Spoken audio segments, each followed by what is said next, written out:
NDA में बात अभी सीट शेयरिंग पर आई ही नहीं है, लेकिन उससे पहले चूहे बिल्ली का खेल शुरू हो गया है। जीतन राम मांझी और चिराग पासवान के बीच जुबानी वॉर शुरू हो गई है। कहा यह जा रहा है कि चिराग पासवान जिस तरीके से नीतीश सरकार को घेर रहे हैं और प्रेशर बनाने का काम कर रहे हैं, वो जीतन राम मांझी को पसंद नहीं आ रहा है। इसके पीछे की वजह सीटें हैं। इस पर बात करेंगे, लेकिन उससे पहले आपको बता देते हैं कि चिराग पासवान ने कहा क्या।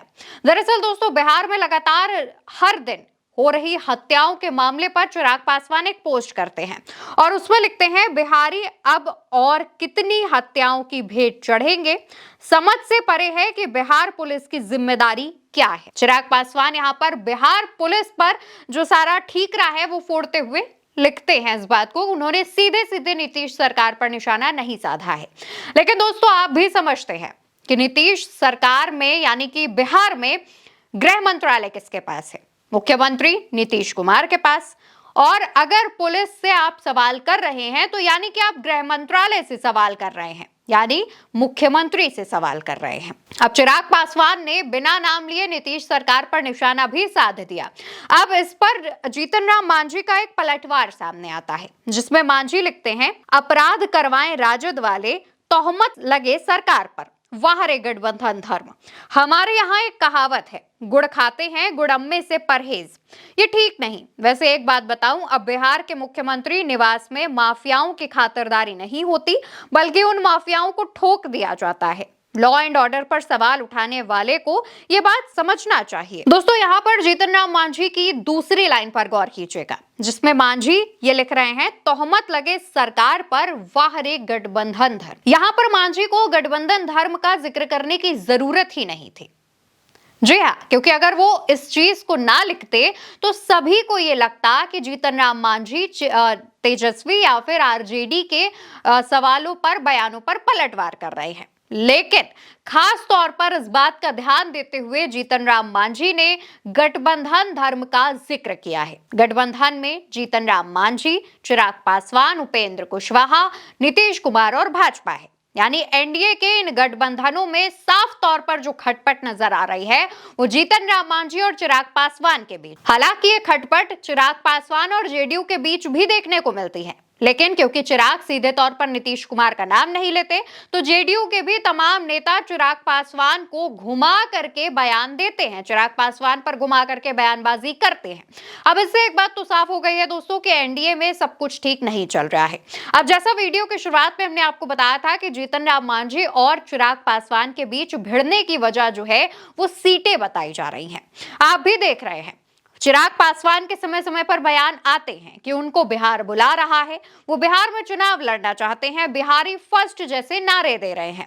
वो नारे किस लिए दे रहे हैं? वो तो केंद्र में मंत्री हैं, वो चाहे तो अपनी पार्टी के लिए, अपने गठबंधन के लिए प्रचार प्रसार करें, लेकिन वो बार बार इस बात का जिक्र करते हैं कि बिहार उन्हें बुला रहा है और वो बिहार में चुनाव लड़ना चाहते हैं। यानी चिराग पासवान अपने इन बयानों से या तो मुख्यमंत्री की कुर्सी चाहते हैं और या तो प्रेशर पॉलिटिक्स का खेल करके ज्यादा सीटें चाहते हैं। चिराग पासवान की पार्टी के तमाम नेताओं का बयान सामने आया था, जिसमें उनका मानना यह है कि चिराग पासवान की पार्टी लोजपा रामविलास को करीब 60 सीटें बिहार में देनी चाहिए। और अगर ऐसा होता है और अगर इसलिए चिराग पासवान जो प्रेशर पॉलिटिक्स खेल रहे हैं उस पर भाजपा मान जाती है, तो जीतन राम मांझी पीछे रह जाएंगे।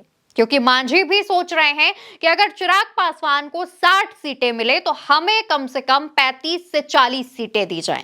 यानी मांझी खुद को भी कम नहीं आंक रहे हैं। मांझी ने तो एक बार चिराग पासवान पर बयान देते हुए यह भी कहा था कि राजनीति बच्चों का खेल नहीं है। अब क्योंकि चिराग पासवान युवा हैं तो वो ये चीजें नहीं समझ पाते हैं। उन्हें 2005 से पहले की जो व्यवस्था थी, बिहार में जो सरकार थी, उसके बारे में नहीं पता है, इसलिए वो ऐसे बयान दे जाते हैं। हालांकि दोस्तों, यहां पर खेल ये चल रहा है कि दो बिल्लियों के बीच लड़ाई चल रही है और बाकी दर्शक बैठ के मजा ले रहे हैं, क्योंकि एनडीए में खटपट चल रही है और दूसरी तरफ तमाम जो लोग हैं उसमें विपक्ष भी शामिल है, वो आराम से बैठकर देख रहा है। अब यहाँ पर सवाल ये भी उठने लगे हैं कि चिराग पासवान जिस तरीके से बयानबाजी कर रहे हैं और नीतीश सरकार का बिना नाम लिए नीतीश को टारगेट किया जा रहा है, मुख्यमंत्री नीतीश को टारगेट करते हुए तमाम सवाल उठा रहे हैं, उस पर भाजपा उन्हें कब तक नहीं रोकेगी और भाजपा कब तक उनके ऐसे बयानों को सुनती रहेगी, बर्दाश्त करती रहेगी। और जेडीयू के तरफ से भी यही बात लागू होती है कि कब तक नीतीश कुमार ऐसे बयान सुनते रहेंगे, वो भी उस शख्स से जो उससे राजनीति में काफी कम है।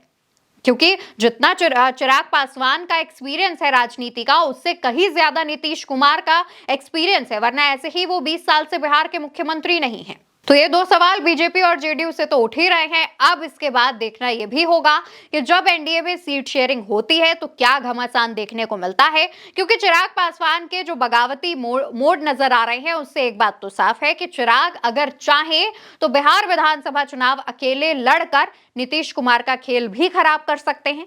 हालांकि इसके चांसेस 50-50 में दिख रहे हैं, यानी कि वो अलग लड़ भी सकते हैं और नहीं भी लड़ सकते हैं। देखना होगा, वक्त आने पर सारी चीजें क्लियर हो जाएंगी और सब कुछ क्रिस्टल क्लियर सबको पता चल जाएगा।